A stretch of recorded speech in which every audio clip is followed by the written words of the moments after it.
ప్రభుత్వ మార్పిడిలో కొత్త ప్రభుత్వం రేవంత్ రెడ్డి గారు ముఖ్యమంత్రి గారు కావడం, కాంగ్రెస్ పార్టీ అధికారంలోకి రావడానికి కూడా ముఖ్యమైన భూమిక పోషించినటువంటి విద్యార్థుల లోకం.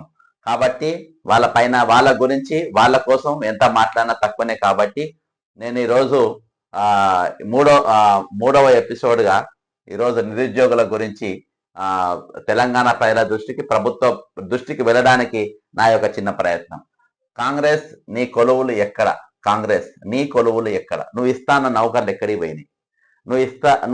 నింపుతా అన్న 2 లక్షల ఉద్యోగాలు సంవత్సరం లోపు నింపుతా అని చెప్పిన ప్రియాంక గాంధీ గారి మాట ఏమైపోయింది? ఇచ్చింది కొంత, చెప్పుకునేది కొండంత.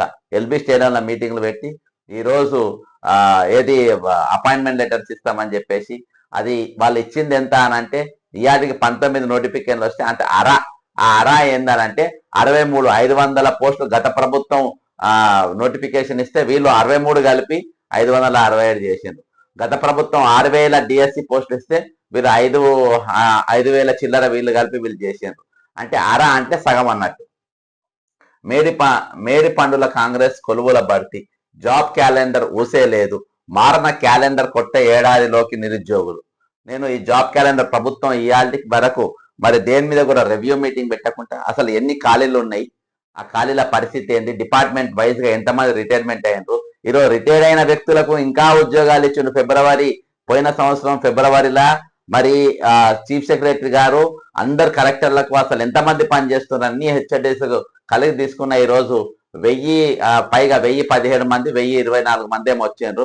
ఇయాటి వరకు వాళ్ళ ఒక్కరు కూడా తీసుకొని పోగా మళ్ళీ కొత్తగా కూడా ఇచ్చిండ్రు. విజిలెన్స్ లో ఒక ఆయనకు మొన్ననే ఇచ్చిండ్రు, ఏఆర్ శ్రీనివాస్ అన్నట్టు ఆయనకు. ఆయన ఏది మన గ్రూప్ 1 ఎగ్జామ్ లీక్ అయిన దాంట్లో ఆయన ఒక ఆఫీసర్గా వేసిండ్రు. సరే ఆయన కథ తర్వాత చూద్దాం. రిటైర్ అయిన వాళ్ళ మాత్రం ఇచ్చుడు కొనసాగింపు జరుగుతూనే ఉంది.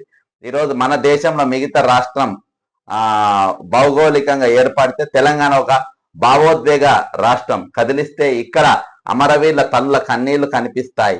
నీళ్లు నిధుల కోసం నాయకులు కొట్లాడితే కొలువులు కులమానంగా తొలి నుండి తుది తెలంగాణ ఉద్యమంలో కొట్లాడింది విద్యార్థులే.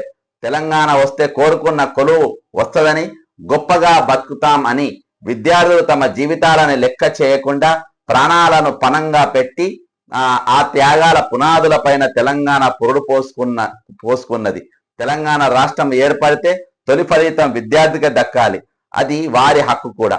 కానీ ఈ 10 ఏళ్లలో స్వంత రాష్ట్రంలో నిరుద్యోగులు సంతోషంగా విద్యార్థులు కొట్లాడితే కొలువులు కులమాన